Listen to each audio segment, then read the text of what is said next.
You're listening to the Options Insider Radio Network, the home of the Options Podcast. For more quality options programs, visit theoptionsinsider.com or search for Options Insider Radio Network in your podcast provider of choice. Listeners can also access all of our programming through our mobile app available in the iTunes and Google Play stores. Select programs are also available via live stream at mixlr.com/options-insider. That's mixlr.com/options-insider. Don't forget to follow along with your favorite programs and submit your own questions for the hosts at twitter.com/options, stocktwits.com/options, facebook.com/theoptionsinsider, or via questions at theoptionsinsider.com.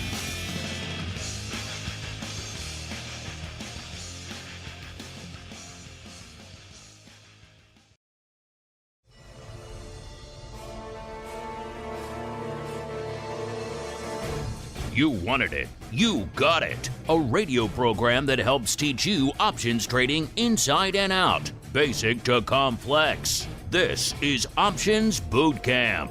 Whether you want to learn how to protect your portfolio, generate income, or even become a master of volatility, your Options Boot Camp drill instructors, Mark Longo and Dan Passarelli, will break it all down for you. If you trade options, you've got to ask yourself, why would you choose an options trading platform that puts investors first? At public.com, there are no commissions or per contract fees. And more importantly, it's the only platform where you can earn a rebate on every single contract traded. That means you can save on your options trading costs and keep more of your capital in play. Whenever you trade options on Public, your savings are automatically applied. So, don't change your strategy, change your platform, and see the difference in your bottom line. No commissions, no per contract fees. And it's the only options trading platform where you can earn a rebate on every contract traded. To learn more, please visit public.com/optionsbootcamp. Paid for by Public Investing. Options not suitable for all investors and carry significant risk. Full disclosures in podcast description. Fall in boot. It's time to get into peak options trading shape. It's time for Options Boot Camp. All right, everybody. Welcome to Education Wednesday. It is time once again to commence operations on our newest doubleheader on the network, OBC, followed almost immediately by the newest edition, the Futures Rundown. So wherever you're getting this fine program, make sure you're listening to the full network. It's just a click away.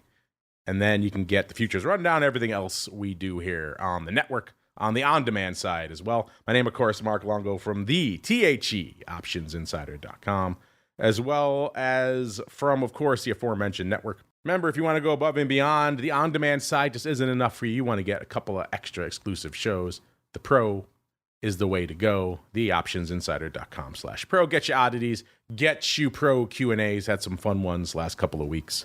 As you might imagine, people have some questions this time of year and this time of every 4 years in the market in particular. So get over there on the Pro and check out what we've got cooking for you as we go out to see what you folks actually have cooking for us. Always like it when you folks take the time to rate and review the show. Just like this week's 5-star review comes from Emilio. It must be a paisan. He says, Emilio, grazie. Well, right back at you. Prego. Out there. But yes, thank you for everyone who takes the time to rate and review us out there. And speaking of paisans, I am joined by my boot camp and paisan, the black-hatted one himself, Mr. Dan Passarelli, beaming into us not from the options mecca known as Frankfurt, but from a little town you may have heard of called Las Vegas, I believe it's called. Is that how you pronounce it, Mr. P? Yeah. Hey, buongiorno, Mark. How are you today? I'm doing well. Sounds like we got paisans in the audience, a bunch of paisans on the show. I'm feeling good, sir. All right. It's like Italian-American Heritage Day right on the show. But but you know what it actually is, Dan? It's time for another holiday. Are you ready to, dare I say it, sir, get spooky? Are you down for a little bit of Halloween spooktacular, sir?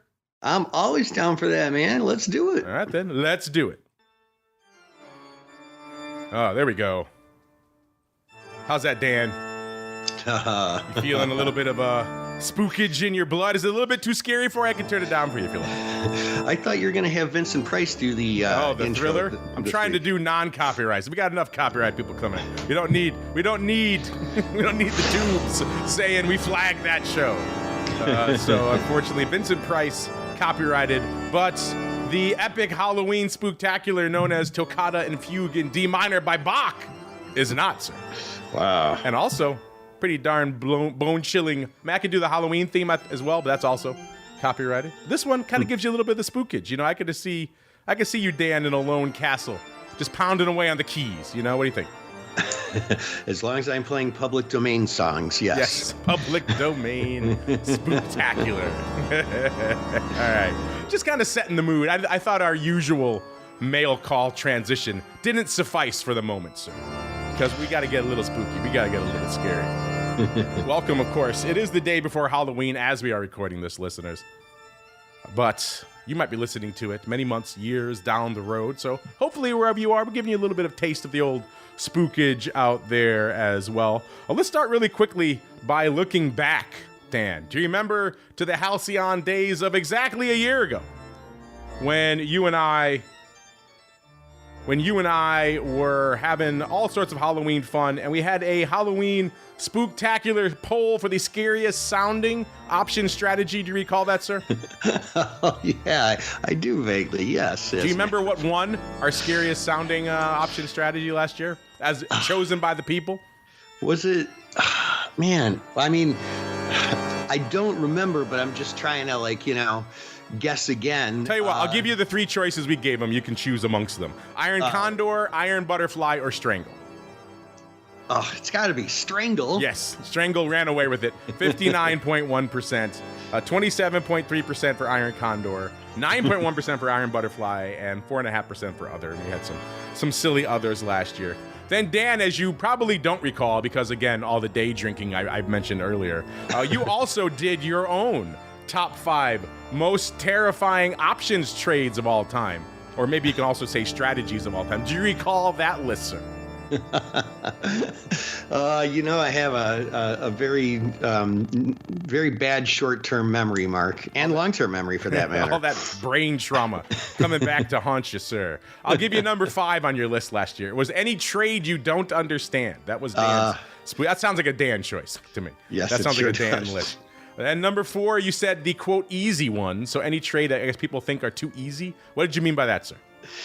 Just when anything in life looks too good to be true, it probably is. And you always hear some bozo on YouTube or whatever being like, "Oh, it's the easiest thing in the world," and it's seldom is. Trading does take a little bit of work. That it does. Then your number 3 was naked short calls. I think we can all get behind that one. That's an intimidating, I think, strategy, especially if you're doing it in, let's say, a meme stock, Dan, GameStop, right when Roaring Kitty is doing something crazy, or perhaps you're doing it in VIX when things are popping off in the market. Those can be times when maybe you're going to have to grab your britches if you're going to sell those naked short calls, sir. It can work out, but you're probably going to pop some tums along the way. What do you say? Yeah, man. I have done all of those things in the past. Naked short calls in meme stocks, in VIX, and popped a lot of tums. Moved on to Nexium since then. Just one pill a day. Yeah, they can work out in some of those situations, but you're going to wear it for a while, and you're certainly going to feel it for a while at the end of the day. All right, and then number 2 on your list, sir, was ratio spreads. I'm assuming you meant by that net short unit ratio spreads, so buying 1, selling 2, selling 3, that sort of thing. Yeah, those are the ones, and if I'm not mistaken, I think you're a fan of those selectively anyway. And, hey, I always say every option strategy has its place, but those little suckers can sneak up on you every now and then. They seem really benign until they're not. Yeah, it looks great. You buy an option for $1, you sell 4 options against it for 30 cents. Hey, you collected a 20-cent credit. I'm a genius. And then it explodes, 30% to the upside, and you're done. So yes, they can be spooky as well. Number one. Now this is interesting, especially in light of what you've been talking about lately on the show, Dan. Number one for you was straddles last year. Explain yourself, sir, because you've been talking up straddles for the last month. Yeah, well, there's like, when it comes to horror movies, there's like the slasher ones where it's just like the guy with the mask jumps out from the shadows and slashes with a knife, like those are the quick ones, the slasher ones. But then there's like the slow burn horror movies, the psychologically disturbing ones, and those are kind of the straddles. They're just they're really, really tough. I've actually been trading a lot more of them this past year. They've just been the market's been a little more conducive towards them. But man, you read a textbook on different option strategies, and they sure make straddle sound easy. But we just always have to remind ourselves we're likely to have more losers than winners with straddles, and that's okay. That doesn't make it a bad strategy, but it does mean you have to psychologically prepare yourself for that. Yeah, it's going to be a challenging bit of business out there, listeners. So, listeners, that was what you thought was the scariest sounding strategies, and what Dan thought were the scariest and most terrifying options trades of all time. We thought we'd turn the tables back to you folks again this year for a little bit. What fun is a spooktacular, Dan, if the folks aren't getting involved, right? So let's get out there to the folks again. As always, you folks can play along. We actually have 2 spooktacular polls up there right now, and a question of the week. So it's a hot week out there. One for this show, one for, of course, the upcoming futures rundown, and then our actual question of the week, which is more poised around vol in the election. But Dan, we thought this year, in the spirit of the season, we'd go for which option strategy. Last year we asked you which one sounds the scariest. This year, Dan, we're going for which one actually is the scariest for you. Which one are you most intimidated to put on? You just don't like when you put it on. Maybe you're really sweating, or you just avoid it because it's too intimidating. We had 3 choices, Dan. I mean, there's an infinite number. This is the case where I really wish Twitter could give you a 47 choice poll. So we narrowed it down to 3, and the infamous other, Dan. We gave them naked short straddles. I think you're going to see a theme with this one, listeners. Naked is going to be a recurring theme. Then we have naked short calls. So again, that kind of harkens back to actually Dan's list from last year as well. He had naked short calls as well. And then naked short puts. Those are the 3 kind of straightforward strategies. And then we put the infamous other for what really scares you, what strategy scares you. And we have some interesting choices already, Dan. It just went live right before showtime, Mr. P. But naked short straddles, naked short calls, naked short puts. Which of those do you think is the scariest? B, which way do you think our audience is going? Or C, maybe you have an other you want to share with us. Oh, I mean, for me, I would say naked short straddles. And I'll tell you what, since leaving the trading floor, I don't recall trading one of those ever as a retail trader. I have had a student trader or two who would trade naked short straddles. And fortunately, they happened to be some of the smart ones. So they managed their risk and they knew what they were getting into. But I don't know, man, for me, I just don't like the fact that you have basically unlimited loss to either side. It's not my bag, man. Yeah, infinite risk in either direction is not exactly, you're right, not my bag either, to borrow Dan's turn of phrase out there, which is one of the reasons why we included it at the top of the list. I'm with you, Dan. I don't think I've ever personally traded a naked short straddle, not that I can think of. If I have done it, it's always been as part of something else, right? A short, iron fly, something like that. I'm always covering the wings. I can't think of any scenario where I'm just straight blasting away at an at-the-money straddle. It just doesn't happen. So probably one of the reasons why it makes it on our list. Do you think our audience is choosing that too, Dan? I would say, yeah, I would definitely say yes, because if they've been listening to our show, I mean, we're both pretty adamant about that. So, yes, I don't know. I don't have access to the poll data, I don't think. That's why I don't give it to you. I want you to guess. I want you to put your thinking cap on. Even though you can cheat, head on over to our Twitter and see all of it. But right now, Dan, in the lead.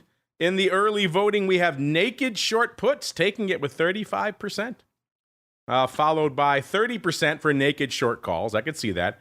Straddles actually coming in third, 25% naked short straddles. So, wow, no fear out there for naked short straddles right now, Dan. They're much more intimidated by short puts, which to me I know naked short puts get a bad rap. That's why I put them in this poll. Everyone, they sound scary. Everyone says don't do them. But, at the end of the day, the risk is finite, at least. At the end of the day, that always is less intimidating to me than the naked short straddle, whose risk is infinite, Yeah. Yeah. I mean, I would say if I had to rank a number 2, I would probably go with naked short puts only because, violent moves to the upside are not as violent moves to the downside. So I think there's a little more risk to naked short puts than there's to naked short calls, but both are risky for sure. So yeah, interesting. Get over there. Oh, just ticked, Dan. Now we're at 22.7% for the short straddle, 31.8% for short calls, and 36.4% for short puts. So short puts increasing, and then 9.1% for other. Dan, we got some fun others. First, we have one of our pro members, Age Delaquaria, says time spreads scare him. Too many moving pieces. I know you have a whole time spread series. What do you think of that, sir? Yeah, I think time spreads are one of those where somebody sees a YouTube video or reads a little ebook or something and it's like, oh, yeah, I got it. As long as it doesn't go too high or too low, I win. But yeah, Age Delaquarius is right on. There's a lot more going on than on the surface. A lot more going on than what a lot of, people who are charged with educating you, a lot more than they let on to, for sure. And then there's always the wiseacres, Dan. Vernon Griffin wrote in to say he's scared of naked short people. So there you go.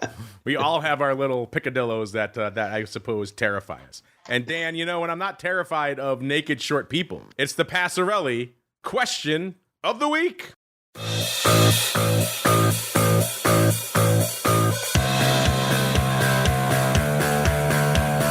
And now, it's the moment you've been waiting for. It's time for the Market Taker question of the week. All right, everybody, welcome to the Market Taker question of the week. This is where Mr. P holds court with his burning MTM question. What you got for us this week, sir? Well, a lot of people ask me, is there like a minimum stock price that you won't trade options on that stock? I don't know if I'm asking that or if I'm stating that the right way, but that's basically the gist of it. Regardless of how I'm stating it, the answer is kind of yes, but not entirely yes. There are some trades like our earnings trades, our total earnings domination trades. If the stock is not above $20, I'm not touching it. But generally speaking, with a lot of different option strategies, that statement rings true as well. But every now and then I will employ some trades on a stock that is under 20. I guess one pretty good example is the short squeeze trades, because the best short squeeze trades tend to be stocks, in the single digits, even below 10. And then you kind of realize they're a bit of a calculated lottery ticket, not really a lottery ticket that implies a negative edge, where, you might pay 15 cents for the option and commissions end up making a bigger percentage of your trade that way. But, you might pay 15 cents for an option and sell it later at 40 cents and just scale. but you might lose 50, you might lose a nickel on 3 or 4 or 5 in a row too. So generally speaking, I stay away from trading options on stocks under 20, except for in certain scenarios. Whenever I mentioned that one to your buddy Mr. Overby there, his answer is always wherever Ford is trading. That's how low he goes, which given Ford's latest screwball earnings, I think they're down to $10.50. So his cutoff is around $10.50. So wherever Ford is, that's as low as Brian Overby will go. And that always brings a smile to my face. In the options market. But Dan, we had so much fun with our silly fun scary poll, which by the way, as we're talking, the naked short straddle is plummeting, sir. It's down to about 20% now. So the naked short puts up to 37.5%. So I don't know. Folks are scared of those puts, sir. I'm glad I bought puts on the naked short straddles. Yes, exactly. We have a whole behind the scenes hedging and wagering system around our questions of the week. It's pretty hot. Speaking of our actual question of the week, outside of our fun Spooktacular queries, listeners, we said quite simply, we have one more full trading week before the big day. Anything can still happen. Surprises can still unfold, which raises the question, Dan, where will VIX close on Friday? Gave you 4 choices. Good wide ranges you can really sink your teeth into. Right around here where it was floating around when we posted this, 18 to 21. Lower, so dropping below 18. Higher, 21 to 24, or still higher, north of 24. And Dan, as we're recording this, we're flirting with a 20 again, 1985 out there in VIX cash. So we're still kind of vacillating, almost dead smack in the middle of that range from Monday. What is your spidey sense telling you for where we'll close on Friday, sir? Not even next week, heading into the weekend. And then B, where do you think our audience is going? Wow, this Friday, that's a good one, man. I would say probably around the top of the here range, 18 to 21. But I don't know if we bust through 21. Well, you know what? I'm going to change that. I think we'll probably be towards the lower end of the higher range, 21 to 24. I think there's a reasonably good chance we make it into the 21 handle. Yeah, I don't think that's unreasonable at all. Our audience, Dan, 36.2% right now saying going to be in this range, 18 to 21. 25.5% saying north of 24, so they're feeling some froth. 21.3% say higher, 21 to 24, and 17% say going to crush it below 18. Get over there at options and make your voice heard, just like you folks did last week on our questions of the week. We said, hey, we had another election-themed question. You said, may have heard an election is looming. If you had to buy one straddle to hold through the election, which one do you choose? Gave you 3 choices and the infamous other. The DJT Nove 31 straddle expiring next week on the 8th for, at the time, $17.80. That seemed like a ridiculously overpriced straddle. Then the stock roared up to high. How high did it get? We got up to almost $50, $48 since then. So it almost moved the width of that straddle already. So yeah, it's been quite the run. The actual winner was 37% of you chose the SPY 582 straddle expiring next week for $17. Now on the 8th, 29.6% chose the DJT straddle. 22.2% went for the VIX Nove 19 straddle expiring the week after on the 13th. Remember, VIX goes out on a Wednesday, listener, so we gave you an extra week. That was $4.16. A 22.2% going for that, 11.1% going for other. Damn, any surprises for you on those results, sir? Geez, no real surprises. It's a tough question, though. I don't pretend to understand DJT stock, so I just feel like I can't really weigh in on that one. I don't think anyone does. That's the whole point of it, right? It moves on the whims of things that have nothing to do with the market. Right. And I don't remember what the heck I said last week, but chances are I think you'd be better off selling these straddles, but I wouldn't. A, it's the scariest one, and B, there's just more potential for black swans this time around than any election in my lifetime. Any election indeed, sir. We're at a crazy one. DJT hanging out at a mere $43 right now, listeners. So yeah, just a crazy one out here. We also had some other fun ones, including Uncle Mike. He mentioned we had an October surprise one. Do you think we see an October surprise? 73.7% said yes. Well, the clock is ticking. We got a day left, listeners. No surprise yet, unless I missed the surprise. It was so unsurprising that I missed it. But so far, at least, I don't think we've had anything. Let's go out to BBT on the listener line, Dan. BBT says, is there... Oh, this is actually very timely, what we're just talking about. He says, is there an option strat that you guys simply don't like or don't find yourself using ever? Well, Dan, we were just talking about short straddles. How neither of us have sold a naked short straddle, I don't know, ever. So that certainly qualifies. I'm hard-pressed to think of another strategy where I'm like, I've never done that, at least in recent memory. Naked short straddle certainly leaps to mind, so that might have to be my answer, Dan. What do you think? Yeah, I mean, I think that's a pretty good answer. Yes. That would definitely be at least one of my answers.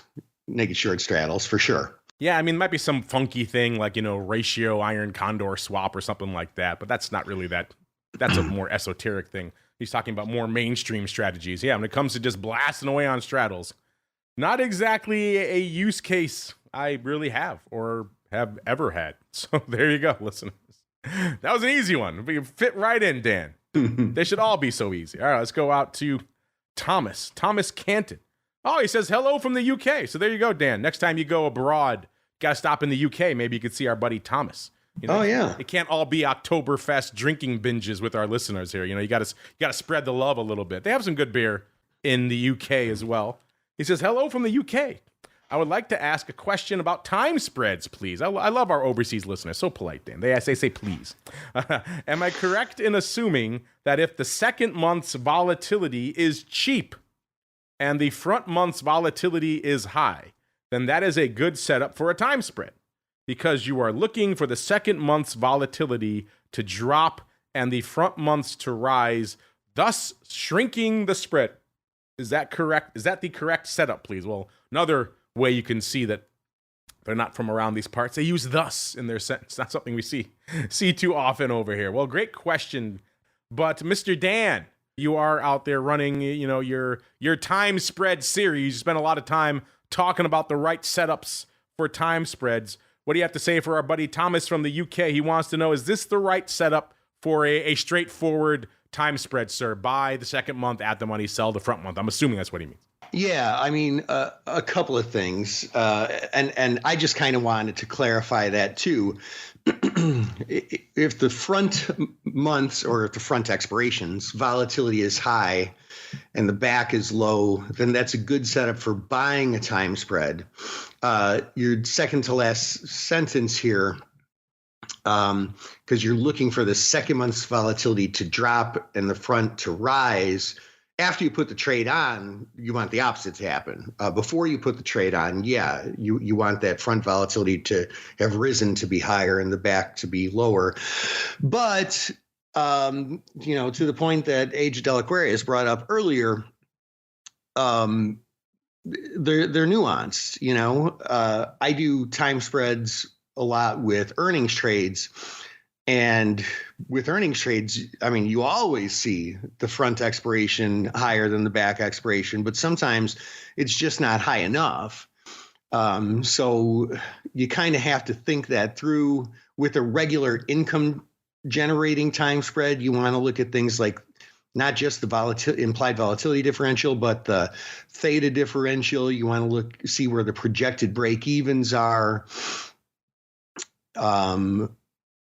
There's a few other things that you want to take into account, but I do like the direction you're going and the way you're thinking about these things, Thomas, because that's a very important criterion when it comes to trading time spreads.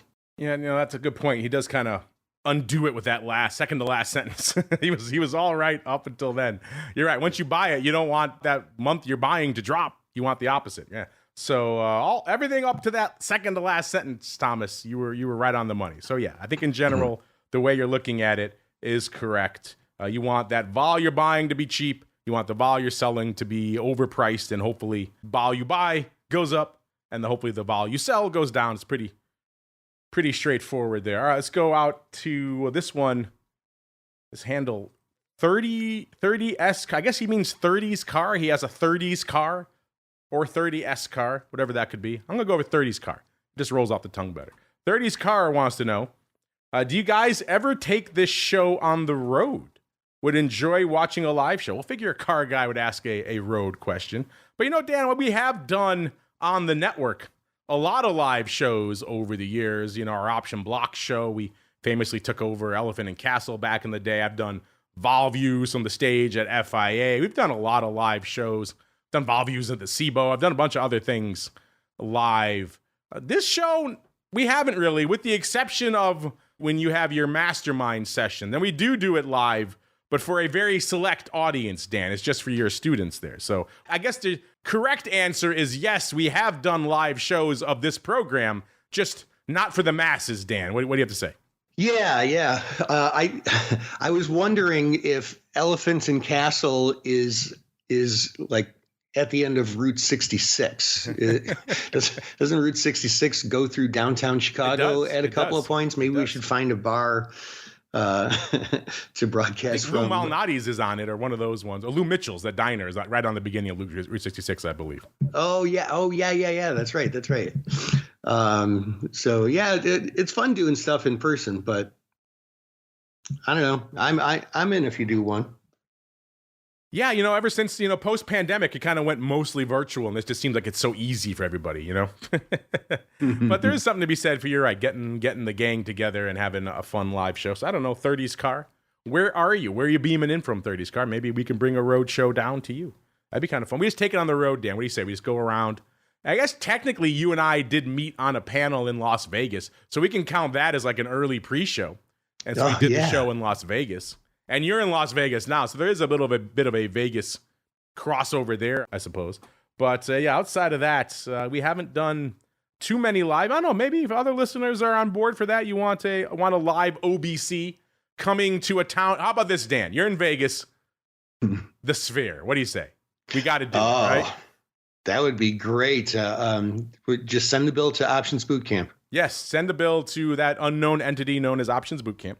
On the at least the corporate side, there is no corporate entity called Options Bootcamp. So send all the bills to them. I hear that what's it like, 12 million just to rent the building out for whatever it is. So yeah, a small entry fee, Dan. So the tickets would have to be probably somewhere in the 50,000 a piece range.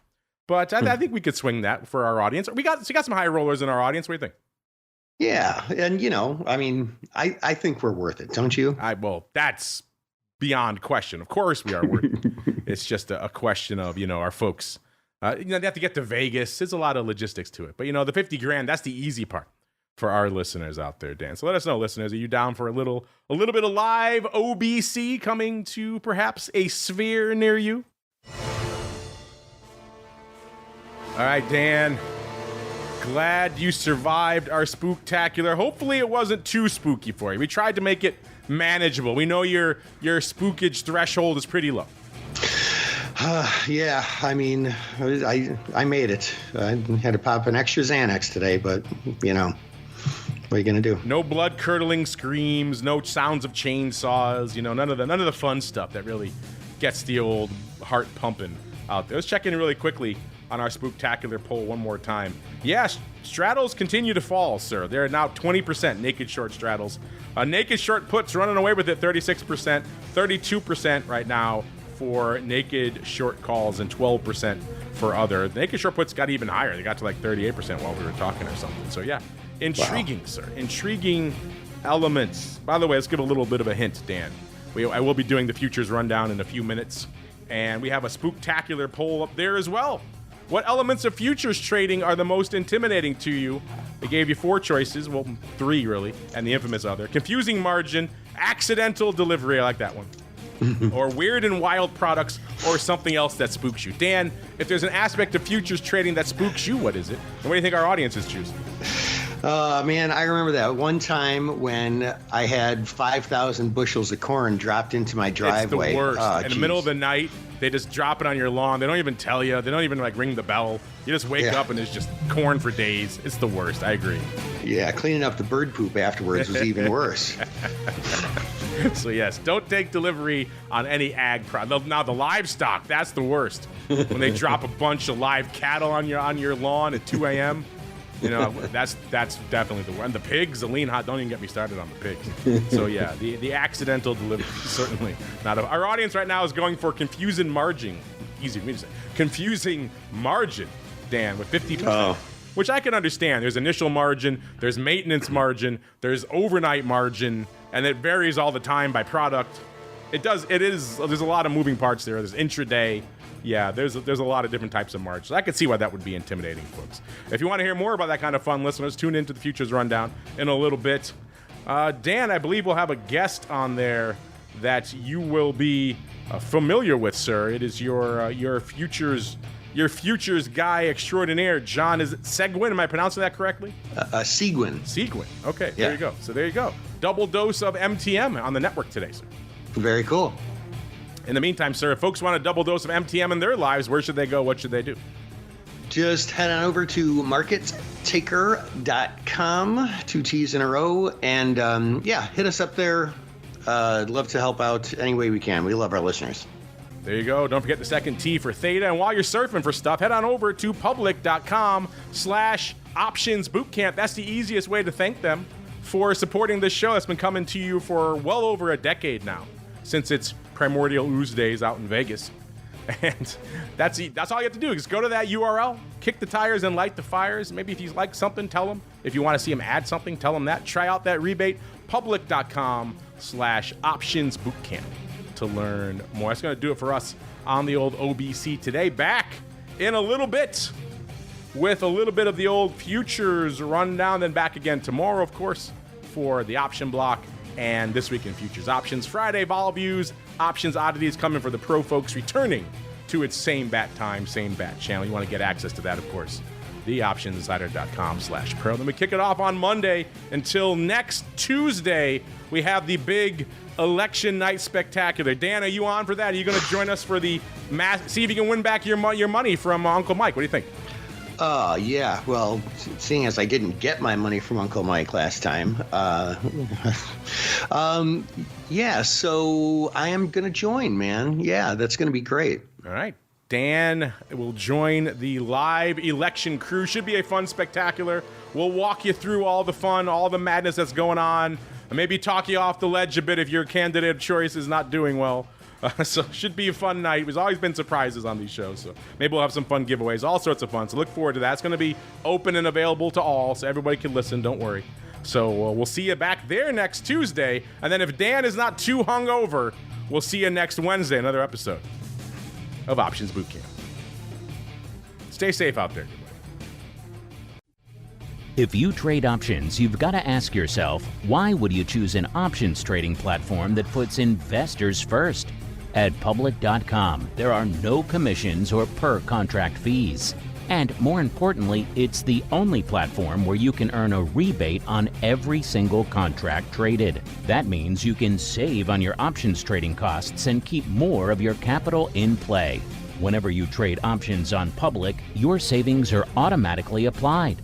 So, don't change your strategy, change your platform, and see the difference in your bottom line. No commissions, no per contract fees. And it's the only options trading platform where you can earn a rebate on every contract traded. To learn more, please visit public.com/optionsbootcamp. Paid for by Public Investing. Options not suitable for all investors and carry significant risk. Full disclosures in podcast description. You're listening to the Options Insider Radio Network, the home of the Options Podcast. For more quality options programs, visit theoptionsinsider.com or search for Options Insider Radio Network in your podcast provider of choice. Listeners can also access all of our programming through our mobile app available in the iTunes and Google Play stores. Select programs are also available via live stream at mixlr.com/options-insider. That's mixlr.com/options-insider. Don't forget to follow along with your favorite programs and submit your own questions for the hosts at twitter.com/options, stocktwits.com/options, facebook.com/The Options Insider, or via questions at theoptionsinsider.com.